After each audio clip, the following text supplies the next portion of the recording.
नमस्कार दोस्तों, स्वागत है आप सभी का बिजनेस समाधान के एक और नई वीडियो में। अगर आपका बिजनेस है या फिर स्टार्टअप है और आप अपने बिजनेस स्टार्टअप के लिए फंडिंग लेना चाहते हैं तो सेंट्रल गवर्नमेंट का जो पोर्टल है स्टार्टअप इंडिया पोर्टल, इसके बहुत सारे इवेंट्स होते हैं, प्रोग्राम होते हैं जिसके अंडर आप अपने बिजनेस को अप्लाई कर सकते हैं और इन प्रोग्राम्स के अंदर आप फंडिंग ले सकते हैं। तो यहाँ पर आप स्क्रीन पे देख सकते हैं स्टार्टअप इंडिया का पोर्टल मैंने यहाँ पर ओपन किया हुआ है और इस स्टार्टअप इंडिया के पोर्टल के अंदर जब आप जाएंगे तो यहाँ पर बहुत सारे स्टार्टअप से रिलेटेड प्रोग्राम्स रन होते हैं।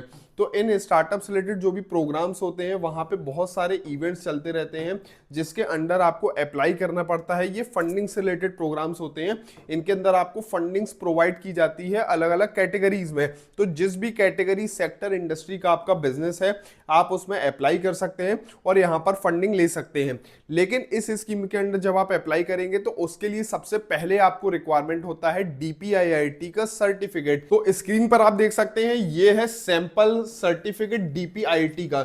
जो स्टार्टअप इंडिया का सर्टिफिकेट होता है उसको हम डीपीआईआईटी का सर्टिफिकेट बोलते हैं, क्योंकि जो कि department of promotion of trade and industries का सर्टिफिकेट होता है जिसको हम शॉर्ट में डीपीआईटी बोलते हैं। इसी को स्टार्टअप इंडिया का सर्टिफिकेट भी बोला जाता है। आप इस सर्टिफिकेट में देख सकते हैं यहाँ पे government of India, ministry of corporate affairs, department of promotion trade and industry यहाँ पर लिखा हुआ है। यहाँ पर स्टार्टअप इंडिया का लोगो भी बना हुआ है। यहाँ पर आपका सर्टिफिकेट नंबर होता है और यहाँ पर जो होता है सर्टिफिकेट, इसकी डेट ऑफ इशू और डेट ऑफ वैलिडिटी भी यहाँ पर मेंशन होती है। 10 साल की इसकी वैलिडिटी होती है स्टार्टअप इंडिया के सर्टिफिकेट की। और यहाँ पर बीच में अंदर आप देख सकते हैं कि यहाँ पर कंपनी का नाम और क्या कंपनी है, प्राइवेट लिमिटेड है, एलएलपी है, कब इसको सर्टिफिकेट मिला है, इनकॉर्पोरेशन कब हुआ है, रिकॉग्नाइज कब हुआ है इसको, यहाँ पे सारी डिटेल्स मेंशन होती है और किस सेक्टर में ये काम करती है ये भी डिटेल यहाँ पर मेंशन दी रहती है।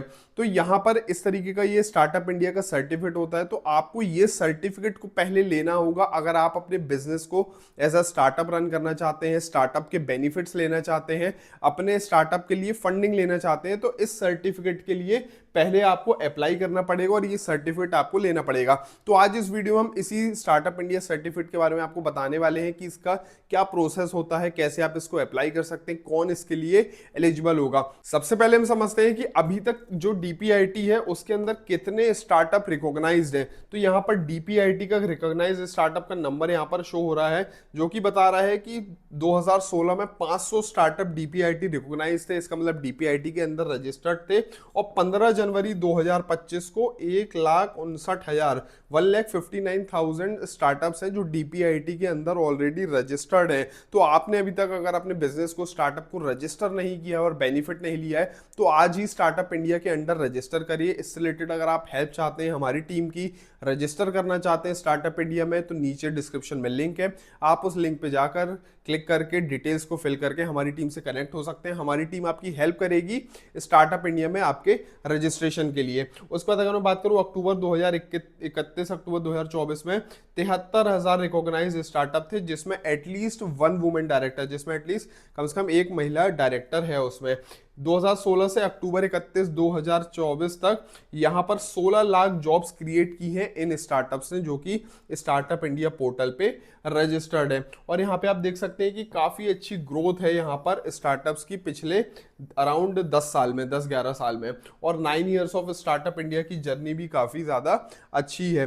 तो आप भी इस स्कीम का बेनिफिट जरूर लीजिए अगर आपने इसका बेनिफिट नहीं लिया है। बात करते हैं कि कौन कौन स्टार्टअप इंडिया के लिए एलिजिबल है, कौन अप्लाई कर सकता है, क्योंकि इसका एक एलिजिबिलिटी क्राइटेरिया होता है। तो यहाँ पर अगर आप डीपीआईआईटी का सर्टिफिकेट अगर लेना चाहते हैं तो आपकी यहाँ पर प्राइवेट लिमिटेड कंपनी होना चाहिए। प्राइवेट लिमिटेड कंपनी वाले अप्लाई कर सकते हैं या फिर एलएलपी अप्लाई कर सकते हैं या फिर पार्टनरशिप फर्म। पार्टनरशिप फर्म भी रजिस्टर्ड वाली पार्टनरशिप फर्म होना चाहिए, तभी आप एलिजिबल होंगे। तो सिर्फ 3 ही कैटेगरीज हैं जो यहाँ पर स्टार्टअप इंडिया के लिए एलिजिबल है, प्राइवेट लिमिटेड, एलएलपी या फिर रजिस्टर्ड पार्टनरशिप फर्म। आपका जो इनकॉर्पोरेशन है इनका तीनों का वो 10 साल से कम होना चाहिए, 10 साल से ज्यादा नहीं होना चाहिए। आज अगर आप अप्लाई कर रहे हैं तो बैक डेट से 10 साल का ही वैलिड काउंट यहाँ पर माना जाएगा। आपका टर्नओवर 100 करोड़ से ज्यादा का नहीं होना चाहिए। इनोवेशन, डेवलपमेंट और इंप्रूवमेंट में आप काम कर रहे हो तब आप स्टार्टअप इंडिया के लिए एलिजिबल होंगे और तब आप इस स्कीम का बेनिफिट ले पाएंगे। आपका जो बिजनेस इनकॉर्पोरेशन है वो स्प्लिट या रीस्ट्रक्चरिंग नहीं होना चाहिए एग्जिस्टिंग बिजनेस का। इसका मतलब गवर्नमेंट चाहती है कि आपका नया बिजनेस होना चाहिए, जो नए आइडियाज हैं, नया बिजनेस है, नए एंटरप्रेन्योर्स है, गवर्नमेंट उनको इस स्कीम के अंदर सपोर्ट करना चाहती है, इसलिए यहां पर इस कंडीशन को पुट किया है स्टार्टअप इंडिया में। उसके बाद आपकी सब्सिडरी नहीं होना चाहिए एग्जिस्टिंग एंटरप्राइज की। और आखिरी पॉइंट यहां पर लिखा हुआ है कि जो रिकॉग्निशन आपको मिलेगा इस स्कीम के अंदर, स्टार्टअप इंडिया के अंदर, ये आपको 10 साल तक का मिलने वाला है इनकॉर्पोरेशन से, 10 साल से ज्यादा का नहीं मिलेगा। इसलिए जो सर्टिफिकेट मैंने आपको बताया था उसमें डेट ऑफ इशू और उसमें वैलिडिटी डेट लिखी रहती है कि कब तक आप स्टार्टअप इंडिया के बेनिफिट्स ले सकते हैं। उसके बाद बात करते हैं कि बहुत सारे बेनिफिट्स हमने बोला, तो क्या बेनिफिट्स एक्चुअल में स्टार्टअप को मिल रहे हैं डीपीआईटी के अंदर, चलिए इसको समझते हैं। तो सबसे पहला मेजर बेनिफिट जो है वो है टैक्स बेनिफिट का। यहां पर गवर्नमेंट ने 10,000 करोड़ का फंड बनाया है जिसके अंदर सिडबी मैनेज कर रही है इसको, और इस फंड के अंदर यहां पर वेंचर कैपिटल फर्म इन्वेस्ट करती हैं स्टार्टअप्स में। तो यहां पर आपको फंडिंग का सपोर्ट मिल रहा है स्टार्टअप इंडिया स्कीम के अंडर, जो गवर्नमेंट ने फंड ऑफ फंड बनाया है specially for registered startups of DPIT. उसके बाद क्रेडिट गारंटी स्कीम है स्टार्टअप के लिए सीजीएसएस, इसके ऊपर मैं ऑलरेडी अपने यूट्यूब चैनल पर वीडियो बना चुका हूं। अगर आपने वीडियो नहीं देखा है सीजीएसएस का तो ऊपर आई बटन में लिंक है, आप उस पर जाके वीडियो को वॉच कर सकते हैं, पूरा कंप्लीट डिटेल हमने बताया है। उसके बाद यहाँ पर आपको सीजीएसएस स्कीम में कोलेटरल फ्री लोन्स मिलेगा डीपीआईटी रिकॉग्नाइज स्टार्टअप को, तो इस स्कीम का भी कुछ हद तक आप बेनिफिट ले सकते हैं अगर आप एग्जिस्टिंग लोन वगैरह ले रहे हैं तो। उसके बाद deep tech fund of fund यहाँ पर बनाया गया है स्टार्टअप्स के लिए, जो स्पेशली डीप टेक स्टार्टअप्स हैं उनको फंडिंग देने के लिए, तो ये भी एक काफ़ी अच्छा है। इसके बाद यहाँ पर startup India seed fund scheme है जो कि रन होती है स्टार्टअप इंडिया के अंदर, जिसके अंदर स्टार्टअप्स को ग्रांट प्रोवाइड की जाती है 50 लाख रुपए तक की, और ग्रांट प्रोवाइड की जाती है 20 लाख रुपए तक की, और डेट प्रोवाइड की जाता है यहाँ पर 50 लाख रुपए तक का। यहाँ पे आप देख सकते हैं लिखा हुआ है 20 लाख की ग्रांट और 50 लाख तक का डेट। तो ये भी startup India seed fund scheme है। तो इसके ऊपर हम आने वाले टाइम में सेपरेट वीडियोस बनाने वाले हैं, सीजीएसएस के ऊपर वीडियो बना चुका हूं, startup India seed fund scheme के ऊपर एक सेपरेट वीडियो आएगा, वो आप वॉच कर सकते हैं।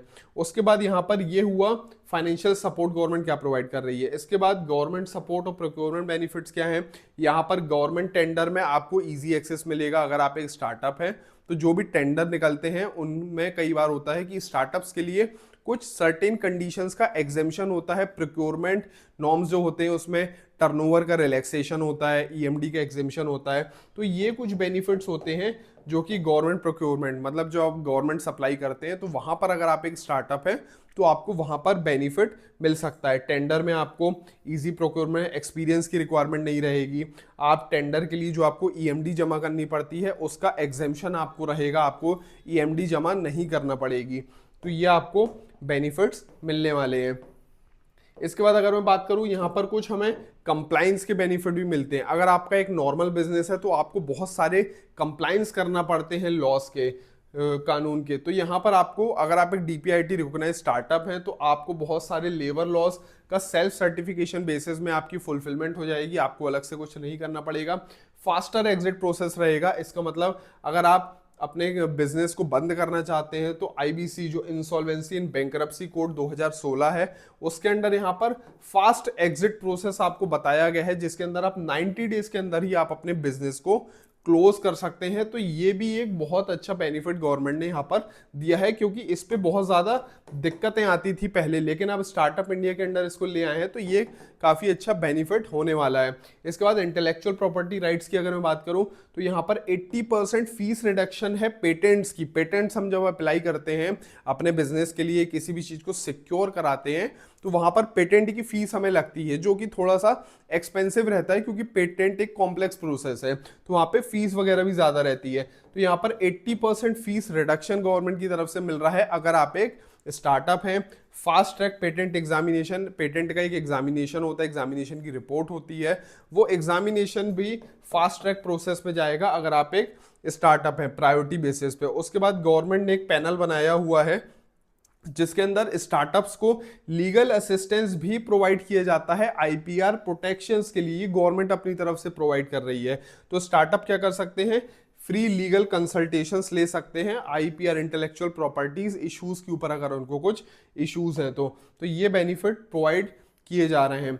ठीक है, आई होप ये सारे बेनिफिट्स आपको समझ में आए होंगे। तो बहुत अच्छे बेनिफिट्स यहाँ पर गवर्नमेंट दे रही है, तो आप भी जरूर इसका बेनिफिट लीजिए। इसमें एक बेनिफिट मिसिंग है यहाँ पर, कि यहाँ पर आपको 80 आईएसी एक सेक्शन होता है गवर्नमेंट का, जिसके अंडर अगर आप स्टार्टअप हैं और आप 80 आईएसी का अप्रूवल आपको मिल जाता है, तो यहाँ पर आपको टैक्स एग्जेम्पशन मिल रहा है इनकम टैक्स में 3 साल के लिए।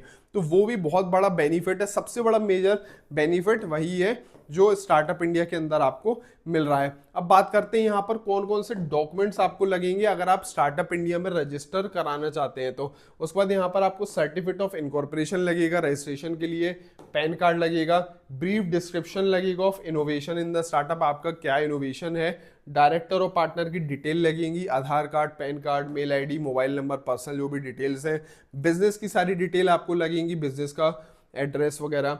उसके बाद पिच डेक या फिर वेबसाइट अगर आपके पास अवेलेबल हो तो ये आपको देना पड़ेगी, वेब एड्रेस, पिच डेक, ताकि अप्रूवल्स जल्दी आए। और यहाँ पर एक डिजिटल सिग्नेचर लगता है ऑर्गेनाइजेशन की, डीएससी जिसको हम बोलते हैं, जिसको डीएससी बोला जाता है। तो ये भी ऑर्गेनाइजेशन की डीएससी आपको लगेगी जब हम इसकी एप्लीकेशन फाइल करेंगे। तो ये कुछ बेसिक डॉक्यूमेंट्स हैं जो आपको प्रोवाइड करने होंगे, ताकि हम डीपीआईटी के लिए आपकी एप्लीकेशन को प्रोसेस कराएं और आपको स्टार्टअप इंडिया का सर्टिफिकेट्स इजीली दिलवा पाएं। उसके बाद सैंपल सर्टिफिकेट्स ये मैंने आपको ऑलरेडी दिखा चुका है। तो आई होप सारी प्रोसेस आपको समझ में आई होगी कि क्या डीपीआईटी का प्रोसेस है, बेनिफिट्स मैंने आपको बताए हैं। इसके अलावा और अगर आप डीपीआईटी के बारे में डिटेल में जानना चाहते हैं तो आप यहाँ पर स्टार्टअप इंडिया की जो वेबसाइट है आप उस पर भी जाके देख सकते हैं। यहाँ पे पूरी डिटेल आपको दी हुई है स्टार्टअप इंडिया की वेबसाइट पे। यहाँ पे अलग अलग सेक्शंस हैं। अबाउट में अगर आप जाएंगे तो यहाँ पर स्टार्टअप इंडिया के बारे में पूरा कंप्लीट इंफॉर्मेशन दिया हुआ है। ठीक है, तो आई होप ये सारी चीज़ें आपको समझ में आई होंगी।